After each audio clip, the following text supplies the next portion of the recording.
In this problem, E is given as 3 plus 8 plus 15 plus 24 up to 195, and we have to find the sum of prime factors of E. So first of all, we have to calculate the value of E, and to do this we have to identify the pattern of the sequence, because manually it is quite time consuming to find all the terms of this sequence and then add them. So on observation we get 3 equals 1 into 3, 8 equals 2 into 4, 15 equals 3 into 5, and so on. From here it can be deduced that nth term of this sequence will be n plus 2, and we have to find value of E, which will be summation of Tn, which in turns comes out to be summation of n into n plus 2,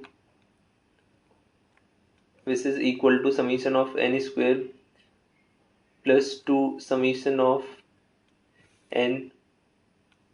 Summation of n square is given by n plus 1 to n plus 1 by 6, and summation of n is given by n plus 1 by 2. In this case the value of n will be 13, as 195 is equal to 13 into 15. So from here the value of E comes out to be 13 into 14 into 27 by 6 plus 2 into n 13, n plus 1 13 plus 1 14 upon 2. On simplification we get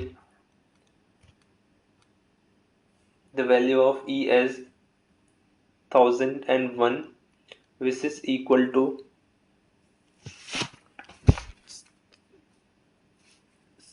7 into 11 into 13. So the prime factors of E are 7, 11 and 13, and sum of these three numbers comes out to be 31. Therefore the correct answer of this question is option B,